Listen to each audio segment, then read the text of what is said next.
This is Deepak Tiwari and welcome to Gyandeep tutorial classes. जैसा कि आप जानते हैं कि नया सेशन स्टार्ट हो चुका है और हमने ऑलरेडी लेटेस्ट वीडियोस की सीरीज़ स्टार्ट की हुई है जिसको आपको देखना चाहिए, ग्रैब करना चाहिए। आज हम लोग जिस टॉपिक के बारे में बात करने वाले हैं, इकोनॉमिक्स के मैक्रो इकोनॉमिक्स जो आपकी बुक है उसके सेकंड चैप्टर के हम लोग को डिस्कस करेंगे। ऑलरेडी फर्स्ट चैप्टर हमने इंट्रोडक्शन ऑफ मैक्रो इकोनॉमिक्स डाला हुआ है, तो आप जाके वहाँ पे अपनी नॉलेज को एक्सप्लोर कर सकते हैं, वहाँ पे अपनी नॉलेज को इन्हांस कर सकते हैं। ठीक है, तो बिना देरी किए हुए हम लोग स्टार्ट करते हैं। जो नेक्स्ट चैप्टर है हमारा उसका नाम है some basic concept of macro economics. Already हम पिछली वीडियो सीरीज़ में मैक्रो इकोनॉमिक्स के बारे में हमने डिस्कस किया है, माइक्रो इकोनॉमिक्स को डिस्कस किया है, उनके डिफरेंस के बारे में हमने वहाँ पे डिस्कस किया है। साथ के साथ हमने scope and importance of macro economics को भी वहाँ पे एक्सप्लेन किया हुआ है, तो आप वहाँ पे जाके चेक कर सकते हैं। ठीक है, आज हम लोग जो टॉपिक डिस्कस करेंगे वो सबसे पहले है क्लासिफिकेशन ऑफ गुड्स। जरा सोचो, आपको पता है कि गुड्स को कितने तरह से क्लासीफाई कर सकते हैं, उसके बारे में हम लोग जानते हैं। ध्यान रखिएगा, सबसे पहले फाइनल गुड्स। देखो, final goods are those goods which are ready to consume, which are cross their production boundary.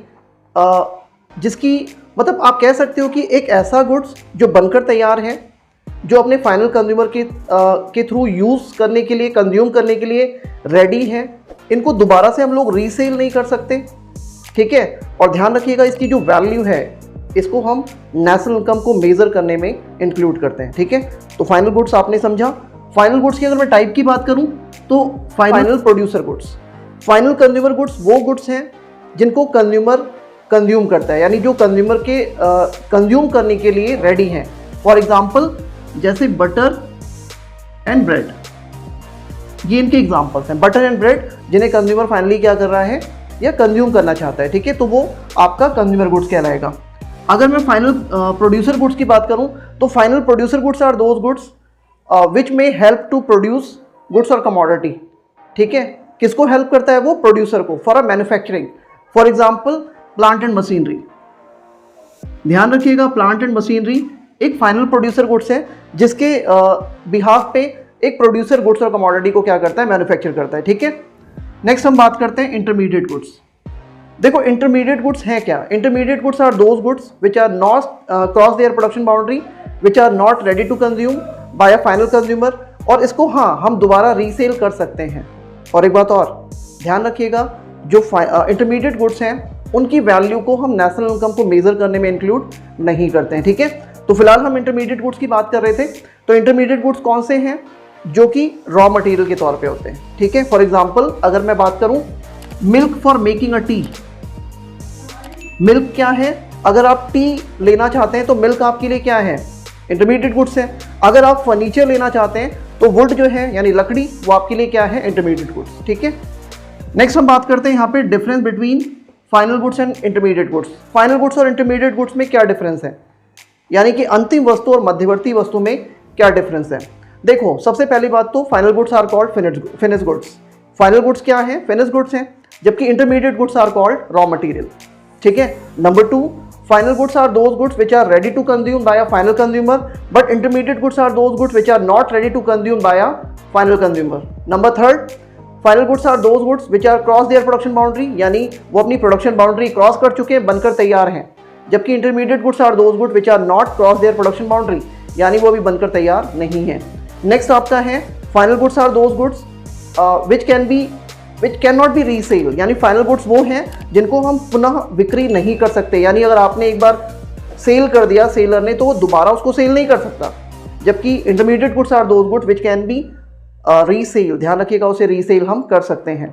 And next one is final goods are those goods their value will be included in the measures of national income, यानी final goods की price को, final goods की value को हम national income major करने में include करते हैं, जबकि इंटरमीडिएट गुड्स को हम नेशनल इनकम को मेजर करने में इंक्लूड नहीं करते हैं। And last one, example of final goods and intermediate goods, इनके बीच में डिफरेंस कहलाते हैं। जैसे फाइनल गुड्स की एग्जांपल की बात करूं तो butter and bread, plant and machinery, जबकि इंटरमीडिएट गुड्स की एग्जांपल्स क्या हैं? Milk for making a T and would for making a furniture. तो ये इनके बीच में डिफरेंस हो गया।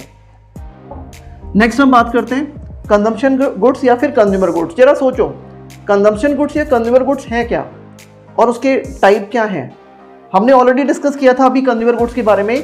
Those goods which are ready to consume by a consumer is called consumer goods. इसके टाइप की बात करें तो सबसे पहले आता है ड्यूरेबल कंज्यूमर गुड्स। देखो ड्यूरेबल कंज्यूमर गुड्स यानी टिकाऊ उपभोक्ता वस्तुएं। ड्यूरेबल कंज्यूमर गुड्स वो गुड्स हैं जिन्हें consumer more than 1 year consume करता है, मतलब कम से कम वो 1 साल या उससे ज़्यादा उसे कंज्यूम करेगा ही करेगा। For example TV, fridge, cooler, AC, ये सब क्या है? ड्यूरेबल कंज्यूमर गुड्स हैं। नेक्स्ट हम बात करते हैं सेमी ड्यूरेबल कंज्यूमर गुड्स। देखो सेमी ड्यूरेबल कंज्यूमर गुड्स वो गुड्स होते हैं जिन्हें कंज्यूमर के थ्रू 1 ईयर से लेस लगभग कंज्यूम किया जाता है। For example crockery, electric goods, next आपका क्लॉथ्स हो गया, फर्नीचर हो गया, इसे हम एटलीस्ट 1 ईयर से लेस ही कंज्यूम करते हैं, उपभोग करते हैं, ठीक है। नेक्स्ट हम बात करते हैं नॉन ड्यूरेबल गुड्स और सिंगल यूज गुड्स। देखो नॉन ड्यूरेबल गुड्स और सिंगल यूज गुड्स क्या हैं? एक ऐसे गुड्स जिनको वन टाइम यूज किया जाता है और एक बार यूज करने के बाद ही वो खत्म हो जाते हैं। For example milk, number 2 LPG cylinder, number 3 ink, number 4 माचिस यानी मैच बॉक्स, ठीक है। ये सब क्या हैं? वन टाइम कंजम्पशन गुड्स हैं। पेट्रोल भी हो सकता है, ठीक है। नेक्स्ट हम बात करते हैं सर्विसेज। ध्यान रखिएगा सर्विसेज वो हैं जो फिजिकली एग्जिस्ट नहीं करती हैं, यानी नॉन फिजिकल गुड्स हैं, ठीक है, जो हमें सीन नहीं होती हैं, हम सिर्फ इमेजिन कर सकते हैं, हम उसे महसूस कर सकते हैं। For example service of domestic servant, services of आपका lawyer, services of teacher, services of lawyer, postman, ये जो भी है एक्सेट्रा, ये सारी की सारी क्या है? सर्विसेज, ठीक है। तो आपने देखा कि हमने टाइप्स ऑफ कंजम्पशन गुड्स के बारे में पढ़ा। नेक्स्ट हम बात करते हैं कैपिटल गुड्स। देखो कैपिटल गुड्स को हम हिंदी में बोलते हैं पूंजीगत वस्तुएं। ध्यान रखना capital goods are those goods which have a huge size and huge value, जिसकी वैल्यू भी काफ़ी ज़्यादा है और उसका साइज भी काफ़ी बड़ा है। और बेसिकली आप जो फिक्स्ड एसेट्स में जो भी इन्वेस्टमेंट होती है, जो भी पैसा लगाया गया होता है, उसको हम क्या बोलते हैं? Capital goods. For example plant, machinery, land, building, इन पे जो भी आपका इंट्रोड्यूस होता है, मनी इन्वेस्ट होता है, ये सब आपका क्या है? Capital goods. ध्यान रखिएगा कैपिटल गुड्स वो हैं जिनको हम लॉन्ग टर्म बेसिस पे प्रोडक्शन प्रोसेस में इंक्लूड करते हैं, यानी लंबे समय तक आप उत्पादन संबंधी कार्यों में प्रयोग में लेकर आते हैं, ठीक है। तो ये आपका कैपिटल गुड्स कहलाएगा, ठीक है। नेक्स्ट हम बात करते हैं इन्वेस्टमेंट। बेसिकली इन्वेस्टमेंट है क्या? इन्वेस्टमेंट को हम बोलते हैं निवेश। ध्यान रखिएगा investment is a process which में help to increase the stock of capital, यानी इन्वेस्टमेंट एक ऐसा प्रोसेस है जो आपकी स्टॉक ऑफ कैपिटल को क्या करता है? इंक्रीज करता है। सिंपल सी बात सोचिए, आप कहाँ पे पैसा निवेश करना पसंद करेंगे? जहाँ पे आपकी कैपिटल ग्रो हो, जहाँ पे आपका पैसा बढ़े, मल्टीपल हो, उसी को तो आप इन्वेस्टमेंट कहेंगे। तो ये आपका इन्वेस्टमेंट कहलाता है। अब मैं अगर बात करूँ टाइप्स ऑफ इन्वेस्टमेंट की, तो सबसे पहले आता है फिक्स इन्वेस्टमेंट। जरा सोचो, फिक्स इन्वेस्टमेंट का मतलब ये है जो भी हमारी फिक्स एसेट्स हैं ड्यूरिंग एन अकाउंटिंग ईयर, जो भी पैसा ओवरऑल आप फिक्स एसेट्स पे स्पेंड करते हो, खर्च करते हो, इन्वेस्ट करते हो, their sum is called fix investment, ठीक है। फॉर एग्जाम्पल हमने प्लांट खरीदा, मशीनरी खरीदी, फर्नीचर खरीदा, जो भी ओवरऑल हमारा पैसा स्पेंड होता है, खर्च होता है, उसी को हम क्या बोलते हैं? फिक्स इन्वेस्टमेंट, ठीक है, ध्यान रखिएगा।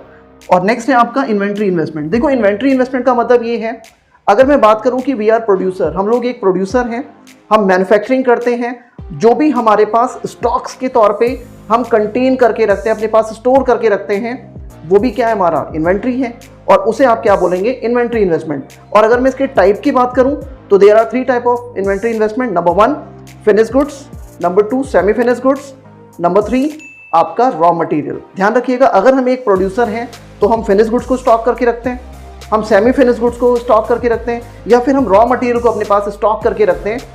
तो ये सब क्या है? आपका इन्वेंट्री इन्वेस्टमेंट है, ध्यान रखिएगा, ठीक है।